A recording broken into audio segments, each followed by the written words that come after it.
Alors, Bezrat Hashem, Parashat Vayechi, Lunishmat Aisha, Simcha ben Akun, וגם David ben Plina Asayak, וגם Meir Torjman bar Dona, וגם Yaakoba bat Metild.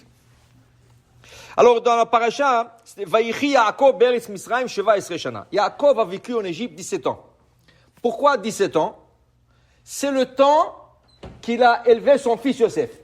Yosef, quand il a disparu, il avait 17 ans. Yosef ben Sheva Esrei Shana. Et du coup, il a disparu. Mais pendant 17 ans, son père, il s'est bien occupé de lui, plus que ses frères. Il lui a tout donné. Il a tellement donné à son fils que ça a causé une jalousie même. Et c'est ça qui a causé qu'il a été vendu par ses frères et tout ça. Yosef, maintenant, de son tour, il va s'occuper de son père. Il dit, maintenant, toi, tu t'es occupé de moi jusqu'à l'âge de 17 ans, maintenant, je vais m'occuper de toi. Dans des années de famine, années dures, Lechem le fiataf.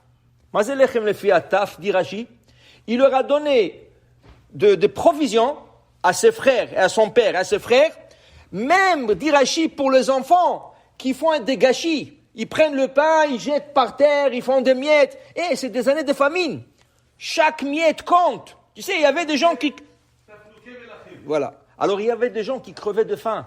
Il y avait des gens qui sont vendus comme esclaves. Ils ont vendu leur maison, ils ont vendu leur bétail. Rien qu'ils puissent avoir un morceau de pain. Et Yosef leur donne du pain, jetez.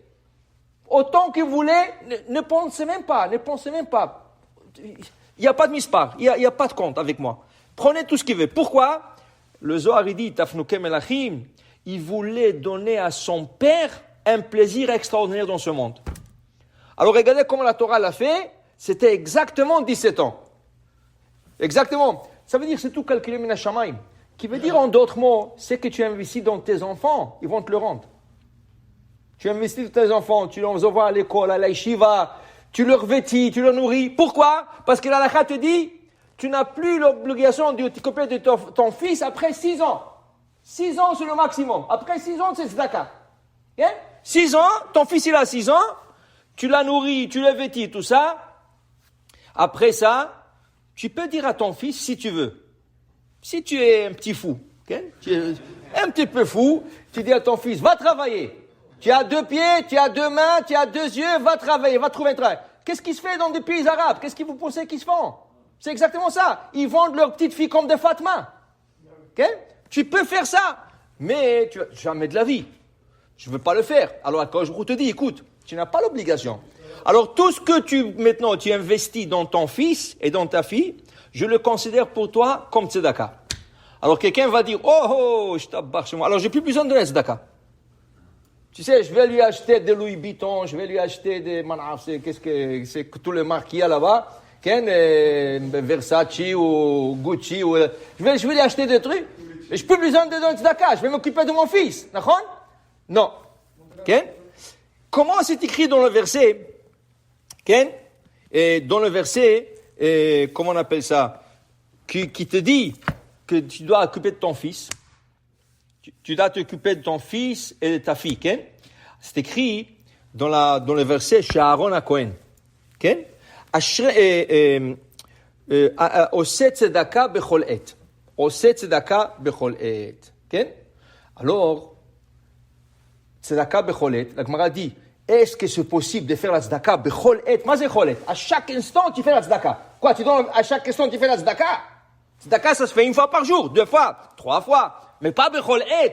Dit la Gemara, ze azan et banav bnotav ketanim migil shesh. C'est lui qui s'occupe de ses enfants à partir de 6 ans, il leur nourrit, il leur vêtit, c'est bechol et. C'est à chaque moment.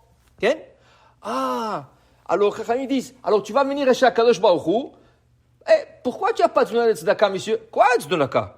Tu sais qu'est-ce que j'ai acheté à mon fils? Je lui ai acheté une bicyclette, je lui ai acheté une voiture, je lui ai acheté ça, des robes, Le verset, il dit, Ve'al yavo bechol et el hakodesh. Qu'est-ce que c'est écrit chez Aaron? Aaron à Cohen. Ve'al yavo bechol et el hakodesh. Ça veut dire qu'il ne peut pas rentrer quand il veut, Aaron. Il y a un moment précis où il peut rentrer dans Kodesh HaKodashim. C'est quand? Kippour. Biyom HaKippourim. Chachamim, ils prennent ce verset. Ve'al yavo bechol et. Il y a le mot et. Okay? Et là-bas, Ashrei oseh tzedaka bechol et. Al yavo bechol et la kodesh. Ne viens pas chez Akadosh Baruch Hu, Kodesh, et lui dit, oseh tzedaka bechol et. J'ai fait, non. Ça, c'est une tzedaka. Mais tu as obligation quand même de t'occuper des pauvres. Tu as obligation de t'occuper de nécessiteux, de la Torah, de Maasim. Alors, c'est une forme de tzedaka. C'est une forme de tzedaka. Mais ça enlève pas et ça t'exonte pas de donner à tzedaka. Ne viens pas avec cette excuse pour dire, mais moi je donnais à mes enfants. Tout ce que tu donnes à tes enfants, ça va te revenir. Ton fils et ta fille vont s'occuper de toi quand tu vas être avec une canne, 80 ans, 90 ans, tu sais. Ils vont te le rendre. Okay? Tout dépend aussi de la manière que tu les éduques. Tu sais? Ça veut dire que si tu éduques tes enfants que l'argent qui compte dans la vie, okay? Alors tu vois qu'est-ce qui se passe dans des homes. Qu'est-ce qui se passe? Il y a des gens qui attendent que leurs parents quittent ce monde rien que pour prendre la maison, pour prendre l'héritage. C'est pas ça. Tu dois lui donner des valeurs de Torah. Donne-lui des valeurs de Torah. Mais montre-lui un amour. Que tu t'occupes de lui, qu'il va lui rien manquer. Et mon fils, va étudier. Va 5 minutes, va étudier quelque chose. Va dans le cours de Torah. Tu comprends? Ça, c'est des valeurs. Tu ne peux pas rien que leur bourrer avec de l'argent. Si tu bourres avec l'argent, ça veut dire que tu leur donnes l'idée que l'argent, c'est important dans la vie. Okay? Je vais vous raconter une histoire. Une fois, il y avait un grand rabbi. Et à l'époque, il y a 200 ans, 300 ans, ils avaient ce qu'on appelle Yarid. Yarid, c'était le marché aux puces. Mais ce n'était pas des petits marchés aux puces, c'est des grands marchés. Ils venaient de tous les coins de la Russie, de la Pologne. Ils venaient pour vendre des grands marchandises là. Il y avait une fois un rabbi et le marché, c'était pas plus que 3 jours. 3-4 jours maximum.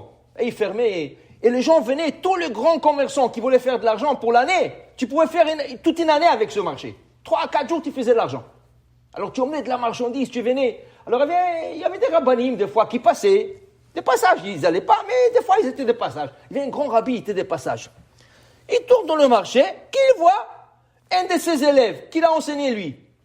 Waouh! Alors il appelait, l'autre il ne l'entend même pas. Alors il le suit, l'autre il rentre dans une cabine. Il y avait une fenêtre, le rabbi regarde, il est en train de sortir un paquet d'argent de sa poche. Et il compte. Ouais. Le rabbi tape sur la porte. Misère. Alors il dit, ouvre, c'est rabbi. Rabbi, il va à la porte, il voit son rabbin. Il a le paquet dans la main. Il voit son rabbin, il a honte. Et tout ça, et le rabbin lui dit, tu n'as pas honte. Tu n'as pas honte, c'est ça que je t'ai appris dans la vie, l'argent, de compter de l'argent, ça. Tu étais à la yeshiva, tu es après, en bref, tu prends des livres et tu dis tout ça. Qu'est-ce qu'il fait le gars? Il commence à prendre le billet de l'argent, il commence à le déchirer. Il déchire des billets de $100. Tac. Mais tu es fou, qu'est-ce que tu fais? Il dit, alors, qu'est-ce que je dois? Alors, il était tout mélangé, il ne savait plus. Le rabbi lui crie pourquoi il compte l'argent, ça veut dire qu'il est fou. Après, il lui dit pourquoi tu déchires l'argent. Alors, le rabbi dit, hey, relax, calme-toi. Je vais t'expliquer. Qu'est-ce que je voulais te dire? Je vais t'expliquer. Il a dit, c'est une histoire, mais tu vas comprendre la morale de cette histoire. Il dit, il y avait 2 fermiers. Ils avaient des grands champs de blé et tout ça, 2 fermiers. Ils travaillaient toute la journée et le soir, vers 6 heures, ils allaient dans un bar. Dans un petit bar comme ça, ils prenaient la bière ensemble et tout ça. Ils parlaient, comment était ta journée, comment tu as fait et tout ça. Tu sais, aujourd'hui, et ils parlaient, ils étaient des bons amis. Pendant des années, ils travaillaient ensemble. Une fois, ils arrivent au bar, le 2, et il a le visage Tisha B'Av. Il dit, qu'est-ce qu'il y a, mon ami? Qu'est-ce qu'il y a? Il dit, rien. Il dit, qu'est-ce qu'il y a? Il y a un problème, tu avais un problème? Il dit, rien. Il dit, écoute, on est amis ou on n'est pas amis? Écoute, il faut que tu décides. Si on est des amis, tu dois me raconter qu'est-ce qu'il y avait comme problème. Il dit, tu sais, je vais te raconter, mais c'est très bizarre. Il dit, raconte. Il dit, ça fait déjà 3 nuits, je suis en train de rêver que la récolte qui va pousser cette année, tout celui qui va manger cette récolte, il va devenir fou. L'autre, il regarde, il devient rouge. Il dit, qu'est-ce qu'il y a, toi? Il dit, c'est pas possible. Moi, j'avais le même rêve. Ça fait 3 nuits, j'ai le même rêve. J'ai pensé que c'était la folie. Je voulais même pas te le dire. Mais maintenant que tu m'as dit, je commence à avoir peur. Ça veut dire quoi, ça? D'abord, si tu fais un rêve 3 fois, des fois, déjà, quand tu le fais 2 fois, déjà, c'est 3 fois, c'est hazaka, il faut faire attention. Qu'est-ce que ce rêve veut dire? Et toi aussi, tu as eu les rêves. Il va dire, bon, qu'est-ce qu'on va faire? Alors l'autre, il lui dit, tu sais, Moi, je connais un rabbin, il habite pas loin. C'était Chacham, un grand sage, un homme âgé, très sage. Va, on va lui parler. On va lui parler. Qu'est-ce qu'on doit faire? Top, et alors, on va le voir. Ils sont partis le voir la nuit. Il tape sur la porte, le rabbin est en train d'étudier. Oui, comment je veux... Rentrer, qu'est-ce qu'il y a? Il lui raconte l'histoire que tous les deux rêvaient la même chose. Tout celui qui va manger de la récolte l'année prochaine, il va devenir fou. Ah, il leur dit, Kashia dit. C'est une kushia, ça. Mais je vais vous dire quelque chose. Si vous n'allez pas manger, vous, qu'est-ce qui va arriver? Tout le monde va manger, ils vont devenir fous. Et vous allez être le 2 hommes normal. Est-ce que si je prends un homme normal, je le rentre dans une institution des fous, il va sortir vivant, là? Il va sortir fou. Il a dit, c'est pas possible que tout le monde, et vous mangez pas.